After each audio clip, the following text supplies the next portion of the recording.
इस बार जब लोकसभा चुनाव के नतीजे आए तो किसी भी सियासी दल ने ईवीएम को लेकर कोई सवाल नहीं उठाया, लेकिन लोकसभा चुनाव के नतीजों के 3 हफ्ते बाद फिर एक बार ईवीएम को लेकर सवालिया निशान खड़ा होने लगा है। दरअसल ये सवाल उठ रहा है मुंबई की एक सीट पर, और मुंबई की वो सीट है उत्तर पश्चिम की सीट, जहां पर शिंदे की शिवसेना के रविंद्र वाइकर ने मात्र 48 वोटों से जीत दर्ज की है। क्या ये पूरा मामला है, समझने के लिए चलते हैं मेरे सहयोगी और मेरे वरिष्ठ सहयोगी जितेंद्र दीक्षित के पास। सर, ये समझना चाहेंगे कि ये पूरा मामला क्या है।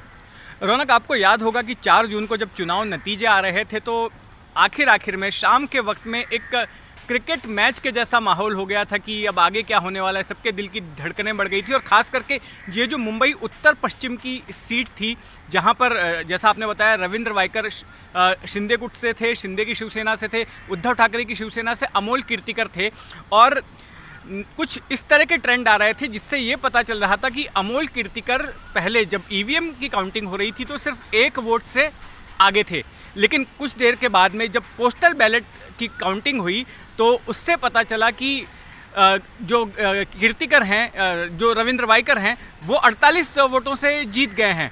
तो इसके बाद में बड़ा बखेड़ा खड़ा हो गया और कीर्तिकर की ओर से आरोप लगाया गया कि एक तरह का मैनिपुलेशन हुआ है। अच्छा, उनके इस शक को बल मिला रविवार की सुबह, जब रविवार की सुबह 2 अखबारों ने इस तरह की खबर छापी। एक अंग्रेजी अखबार है और एक मराठी अखबार है। उन्होंने ये खबर छापी कि जिस दिन चुनाव नतीजे आए थे उस दिन रविंद्र वाइकर के एक रिश्तेदार के पास में मोबाइल फ़ोन था, और उस मोबाइल फ़ोन में एक ऐसा OTP आया जिसकी मदद से ईवीएम को अनलॉक किया जा सकता था। और जब ये खबर छपी तो उसके बाद में हड़कंप मच गया। जितनी भी विपक्षी पार्टियां थी सबने ईवीएम को लेकर सवाल खड़ा करना शुरू कर दिया और सीधे सीधे आरोप लगाया कि ईवीएम के ज़रिए जो है चुनाव नतीजों को मैनिपुलेट किया गया है, उसमें गड़बड़ी की गई है। इसके बाद ये मामला और तूल तब पकड़ने लग गया जब राहुल गांधी ने इसको लेकर ट्वीट कर दिया और कहा कि ईवीएम तो एक तरह का ब्लैक बॉक्स है। और फिर एलन मस्क, उन्होंने भी एक ट्वीट किया और ये कहा कि ईवीएम के साथ में छेड़छाड़ की जा सकती है, या तो ह्यूमन छेड़छाड़ कर सकता है या आर्टिफिशियल इंटेलिजेंस छेड़छाड़ कर सकता है, इसलिए चुनाव में इनका इस्तेमाल नहीं किया जाना चाहिए। और इस तरह से इस पूरे मामले ने तूल पकड़ लिया, ये पूरा मामला गर्मा गया। नहीं, लेकिन मुख्य तौर पर चुनाव आयोग ने भी इस पर अपनी सफाई दी और उन्होंने कहा है कि किसी भी तरह के OTP से या फिर किसी भी तरह से इसको इंटरनेट से नहीं जोड़ा जाता, लिहाजा इसमें छेड़छाड़ संभव नहीं है। और जो CCTV फुटेज की मांग अमोल कीर्तिकर की तरफ से की जा रही थी वो भी देने से फिलहाल चुनाव आयोग ने मना कर दिया। जी हाँ, बिल्कुल। जब ये मामला काफ़ी बढ़ गया, जब काफ़ी बवाल हुआ, तो कल चुनाव आयोग ने मीडिया को संबोधित किया और उसमें बताया कि देखिए, जो इलेक्ट्रॉनिक वोटिंग मशीन है, जो ईवीएम है, वो अपने आप में एक इंडिपेंडेंट इलेक्ट्रॉनिक यूनिट है। उसको ना तो इंटरनेट से जोड़ा गया है, ना किसी मोबाइल नेटवर्क से जोड़ा गया है। इसलिए ये बात बिल्कुल बेतुकी है कि मोबाइल के OTP से उसको अनलॉक किया जा सकता है। तो ऐसा बिल्कुल भी नहीं है और इस तरह से लोगों में संभ्रम पैदा करने की कोशिश की जा रही है। अच्छा, जो 2 अखबारों ने ये रिपोर्ट छापी थी कि ऐसा हुआ है, तो उसमें उन्होंने पुलिस का हवाला दिया था। तो मुंबई पुलिस ने भी अपनी ओर से कल एक स्पष्टीकरण जारी किया और उस स्पष्टीकरण में ये बताया कि हमारी ओर से ऐसी कोई जानकारी नहीं दी गई थी और इस तरह की खबर जो है गलत है। यहाँ पर मुंबई पुलिस की ओर से उन दोनों अखबारों को भी नोटिस भेजा गया है, यहाँ पर उनका खंडन भी भेजा गया है और चुनाव आयोग की तरफ से भी इस खबर का खंडन किया गया है। अब आप कह रहे हैं कि वो जो CCTV का मामला है, अमोल कीर्तिकर ने, जो हारे हुए उम्मीदवार हैं, उन्होंने CCTV की मांग की है ताकि उनका कहना है कि उससे ही दूध का दूध पानी का पानी हो पाएगा। तो चुनाव आयोग ने वो देने से मना कर दिया और कहा है कि जब अदालत ऐसा कहेगी तब वो CCTV फुटेज दिया जाएगा। लेकिन इस सिलसिले में कार्रवाई भी हुई है। कार्रवाई इस बात को लेकर नहीं हुई है कि ईवीएम के साथ में छेड़छाड़ हुई। कार्रवाई इस बात को लेकर हुई है कि काउंटिंग सेंटर पर मोबाइल फ़ोन का इस्तेमाल किया गया। कोई भी बाहरी शख्स जो है वो काउंटिंग सेंटर में मोबाइल फ़ोन का इस्तेमाल नहीं कर सकता, लेकिन एक चुनाव से जुड़े हुए कर्मचारी का मोबाइल फ़ोन रविंद्र वाइकर के एक रिश्तेदार ने इस्तेमाल किया था। उसका फ़ोन लेकर वो बात कर रहे थे। इस बात कि एफआईआर दर्ज हुई है और जांच उसकी हो रही है। नहीं, लेकिन उसको लेकर जो सियासी हलचल महाराष्ट्र में देखने को मिल रही है, खास तौर से अगर शिवसेना यूबीटी पार्टी की बात की जाए तो वो इस मुद्दे को लगातार उछाल रहे हैं। आपको लगता है कि इसका कुछ सियासी फायदा या माइलेज भी मिल सकता है? अब तो चुनाव के नतीजे भी अगर देखे जाए तो महाराष्ट्र में महाविकास आघाड़ी के पक्ष में अगर ईवीएम को लेकर ही सवाल था, तो ये बाकी जो नतीजे आए हैं उसको लेकर क्या ये लोग संतुष्ट नहीं है?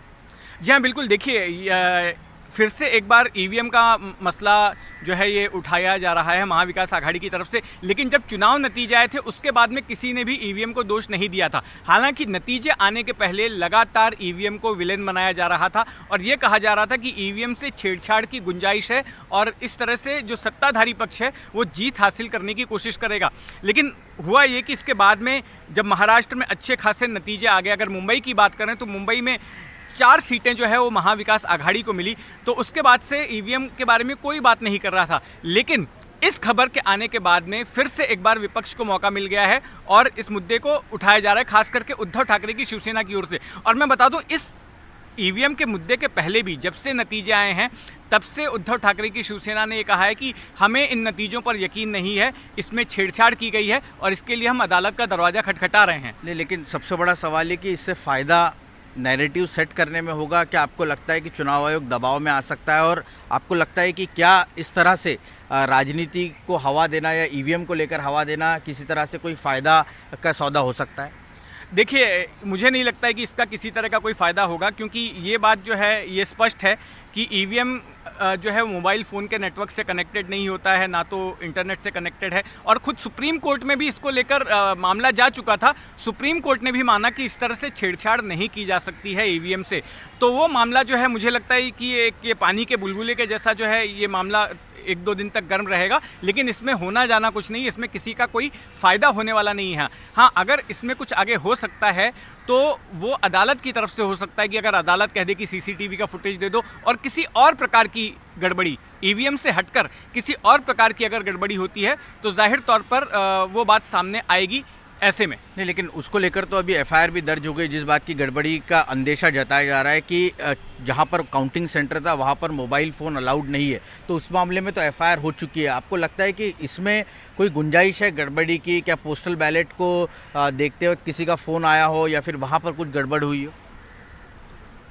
देखिए, ये तब स्पष्ट हो पाएगा जब सीसीटीवी का फुटेज सामने आता है और उसमें कोई शख्स पोस्टल बैलेट के साथ में छेड़छाड़ करते हुए दिखता है। ये बात इसके पहले इतिहास में भी हो चुका है कि इस तरह की बातें हो चुकी हैं, गड़बड़ियाँ हो चुकी हैं, चुनाव नतीजों को मैनिपुलेट करने की कोशिशें हो चुकी हैं। और यहाँ पर खास करके उत्तर पश्चिम जैसी सीट पर जहाँ पर एक एक वोट मैटर कर रहा था, एक वोट से उम्मीदवार आगे और पीछे था, तो जाहिर तौर पर वहाँ पर बड़ी ही बारीकी से उसको लेंस के नीचे रखा जाएगा और जो लोग काउंटिंग सेंटर में मौजूद थे उनकी हरकतों पर बारीकी से उसको इन्वेस्टिगेट करना जरूरी है ताकि दूध का दूध और पानी का पानी हो ये सके। सवाल इसलिए पूछ रहा हूँ क्योंकि हाल ही में जो चंडीगढ़ में महानगर पालिका के चुनाव हुए थे, आपको याद होगा कि सीसीटीवी फुटेज खुद सुप्रीम कोर्ट ने फटकार लगाई थी जब उसमें देखा गया कि जो रिटर्निंग ऑफिसर है वो कहीं ना कहीं मैनिपुलेट कर रहा है। तो क्या ऐसी अगर संभावना रही तो जो हवा देने की या जो बल डालने की कोशिश उद्धव ठाकरे और उनकी पार्टी की तरफ से की जा रही है उसमें कहीं ना कहीं तथ्य हो सकता है? हाँ, अगर इस तरह से होता है तो, क्योंकि यही तो शक जताया जा रहा है, जो उद्धव ठाकरे की पार्टी के उम्मीदवार हैं अमोल कीर्तिकर, वो यही तो शक जता रहे हैं कि इस तरह की गड़बड़ी की गई है और इसकी वजह से मैं हारा हूं और इस गड़बड़ी को साबित करने के लिए ही वो सीसीटीवी का फुटेज मांग रहे हैं। लेकिन चुनाव आयोग ने फिलहाल वो देने से इनकार कर दिया है।